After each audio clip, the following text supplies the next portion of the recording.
아찔한 숨바꼭질 이야기를 해드립니다. 2010년 7월 동해안 끝자락의 작은 항구 마을 청호에는 태풍 경보가 내려져 있었습니다. 마을 사람들은 하나둘 창문에 합판을 덧대고 있었고 바닷가는 이미 사람의 영역이 아니었습니다. 회색빛 하늘 아래 검푸른 파도는 미친 짐승처럼 방파제를 물어뜯고 있었습니다. 오래된 가로등은 강풍에 삐걱거렸고 바닷물 섞인 비가 골목 안쪽까지 날아들었습니다. 그날 밤 청호 사람들은 모두 같은 장면을 기억하게 됩니다. 방파제 끝에서 처절하게 싸우던 젊은 연인 강진우와 이서윤. 너 때문에 다 망했잖아. 서윤의 울부짖음이 바람을 찢었습니다. 빗물과 눈물이 뒤섞인 얼굴로 그녀는 진우의 가슴을 마구 밀쳐냈습니다. 진우 역시 무너질 듯 소리쳤습니다. 나도 방법 찾고 있었어. 하지만 이미 감정은 폭풍보다 거세게 터져버린 뒤였습니다. 술집 창문 너머로 횟집 처마 밑으로 주민들은 두 사람의 싸움을 숨죽여 지켜봤습니다. 원래도 양가 반대가 심했던 커플이었습니다. 서울로 도망가겠다는 둥, 결혼을 강행하겠다는 둥, 마을 안에서는 오래전부터 말이 많았습니다. 그리고 그날 모든 것이 끝난 것처럼 보였습니다. 서윤은 갑자기 방파제 끝을 향해 뛰기 시작했습니다. 서윤아! 진우가 뒤따라 달렸습니다. 그 순간 거대한 파도가 방파제를 집어삼켰습니다. 사람들의 비명이 터졌습니다. 하얀 포말과 함께 두 사람의 모습은 완전히 사라졌습니다. 누군가는 분명 여자의 비명을 들었다고 했고 또 누군가는 남자가 끝까지 손을 붙잡고 있었다고 말했습니다. 하지만 폭풍우 속에서 진실은 아무도 확인할 수 없었습니다. 수색은 사흘 동안 이어졌습니다. 해경 보트가 밤새 서치라이트를 비췄고 잠수부들이 거센 물살 속으로 들어갔습니다. 그러나 발견된 것은 서윤의 찢어진 원피스 조각과 진우의 운동화 한 짝뿐이었습니다. 경찰은 결국 결론을 내렸습니다. 폭풍우 속 실족 사고, 사실상 사망. 서윤의 어머니는 딸 이름을 부르다 실신했고 진우의 아버지는 며칠 동안 술에 취해 항구만 떠돌았습니다. 그렇게 청호에는 하나의 전설 같은 이야기가 남았습니다. 폭풍우 속에 사라진 연인들. 시간이 흐르며 사람들은 조금씩 그들을 잊어갔습니다. 하지만 바다는 잊지 않았습니다. 태풍이 오는 날이면 아직도 방파제 끝에서 젊은 남녀가 싸우는 소리가 들린다는 괴담이 돌았습니다. 그리고 정확히 15년 뒤 2025년 여름 서윤의 어머니는 딸의 15주기를 맞아 다시 청호를 찾았습니다. 바다는 그날도 이상하리만치 거칠었습니다. 어머니는 작은 제사상을 차려놓고 한참 동안 바다만 바라봤습니다. 한 번만이라도 꿈에라도 와주지. 그날 밤 허름한 여관방에서 혼자 누워있던 어머니의 휴대전화가 짧게 울렸습니다. 발신번호 표시 제한. 처음에는 보이스피싱인 줄 알았습니다. 하지만 메시지를 본 순간 심장이 멎는 줄 알았습니다. 엄마 미안해. 근데 여기 파스타가 진짜 맛있어. 손이 떨렸습니다. 그리고 함께 도착한 사진 한 장. 사진 속에는 믿을 수 없는 광경이 담겨 있었습니다. 햇살 가득한 테라스, 푸른 바다, 와인잔, 그리고 죽은 줄 알았던 딸 이서윤이 웃고 있었습니다. 옆에는 강진우도 있었습니다. 두 사람 모두 살아 있었습니다. 서윤은 조금 살이 올라 편안한 얼굴이었고 진우는 햇볕에 검게 그을린 채 환하게 웃고 있었습니다. 사진 배경에 적힌 간판은 이탈리아어였습니다. 어머니는 비명을 지르듯 울음을 터뜨렸습니다. 사건은 순식간에 뒤집혔습니다.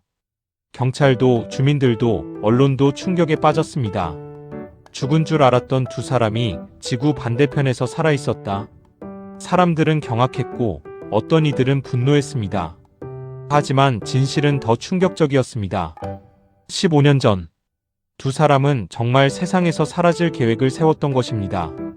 양가 부모의 극심한 반대, 빚, 미래에 대한 절망, 서울로 도망쳐도 결국 잡혀올 거라는 현실. 둘은 마지막으로 극단적인 선택을 했습니다. 죽어버린 사람이 되자. 계획은 집요할 정도로 치밀했습니다.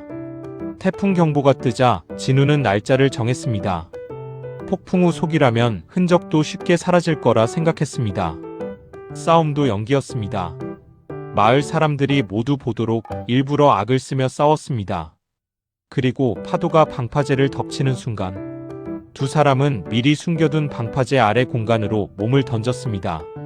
차가운 바닷물이 폐까지 파고들었고 서유는 공포에 울기 시작했습니다. 진우야, 무서워. 조금만 버텨. 둘은 잠수 장비를 착용한 채 거센 물살 속을 기어갔습니다. 조금만 타이밍이 어긋났어도 진짜 죽을 수 있는 상황이었습니다. 실제로 거대한 파도 하나가 보트를 뒤집어 버렸고 진우는 물속에서 서윤의 손을 놓칠 뻔했습니다. 그 순간 서윤은 정말 죽는 줄 알았습니다. 하지만 끝내 둘은 공해상에서 기다리던 작은 어선에 올라탔습니다. 배가 육지를 멀리 벗어날 때 서윤은 눈물 섞인 목소리로 물었습니다. 우리 진짜 다시는 못 돌아가는 거야? 진우는 한참 대답하지 못했습니다. 그리고 아주 작게 말했습니다. 살아남으려면. 그날 이후 세상에서 강진우와 이서윤은 죽은 사람이 되었습니다. 두 사람은 이름을 바꿨고 신분을 위조했습니다. 처음 몇 년은 지옥 같았습니다. 돈도 없었고 언어도 몰랐습니다. 경찰에게 들킬까 늘 불안했고 한국인이 많은 지역은 일부러 피했습니다. 한 번은 한국 관광객이 서윤을 알아볼 뻔한 적도 있었습니다. 그날 이후 두 사람은 도시를 옮겼습니다. 또 어느 겨울에는 위조 신분 문제로 경찰 조사를 받기도 했습니다. 진우는 밤새 식은땀을 흘리며 버텼고 서윤은 조사실 밖에서 손을 떨며 기다렸습니다. 하지만 이상하게도 그 모든 도망 끝에서 두 사람은 처음으로 살아있다는 기분을 느꼈습니다. 작은 월세방, 낡은 식탁, 싼 와인 한 병, 별것 아닌 저녁 식사. 그런 평범한 순간들이 그들에겐 기적 같았습니다. 그러나 시간은 잔인했습니다. 몰래 훔쳐본 SNS 속 부모들은 점점 늙어갔습니다. 어머니의 머리카락은 새하얗게 변했고 아버지의 허리는 눈에 띄게 굽어 있었습니다. 서윤은 어느 날 결국 울음을 터뜨렸습니다. 우리 너무 못된 짓 한 것 같아. 진우도 알고 있었습니다. 15년 동안 그들이 숨을 쉬는 동안 가족들은 매년 제사상을 차리고 있었다는 걸. 그리고 결국 서윤은 사진 한 장을 보냈습니다. 짧고 철없는 농담처럼 보이는 그 한 문장이 사실은 15년짜리 도피의 끝이었습니다. 엄마 미안해. 한 달 뒤 청호 마을 버스 정류장에 낡은 캐리어 2개가 내려졌습니다. 처음 그들을 본 슈퍼 주인은 컵라면 박스를 떨어뜨렸습니다. 소문은 순식간에 퍼졌습니다. 귀신이 나타났대. 아니야. 진짜 살아있대. 마을은 발칵 뒤집혔습니다. 그리고 잠시 후 서윤의 아버지가 몽둥이를 들고 뛰어나왔습니다. 이 자식들아. 진우는 도망쳤고 동네 사람들은 웃다가 울다가 난리가 났습니다. 죽었다며. 내 눈물감 물어내. 진우는 등짝을 얻어맞으면서도 웃음을 멈추지 못했습니다. 그리고 그런 와중에도 끝까지 서윤 손만은 놓지 않았습니다. 그들의 이야기는 전국 뉴스에 보도됐습니다. 누군가는 세기의 사기극이라 욕했고 누군가는 목숨 건 사랑이라 말했습니다. 법적으로 사망신고를 취소하고 원래 신분을 되찾는 과정은 복잡했습니다. 하지만 두 사람은 더 이상 도망치지 않았습니다. 폭풍 우 치던 그날 바다에 빠진 것은 두 청춘의 방황이었습니다. 그리고 15년 뒤 다시 파도를 넘어 돌아온 것은 도망 끝에서 겨우 단단해진 진심이었습니다. 비록 어리석고 철없는 방식이었을지라도 그날 밤 가족들이 함께 둘러앉은 밥상 위에는 15년치 눈물보다 더 짠 웃음이 피어나고 있었습니다.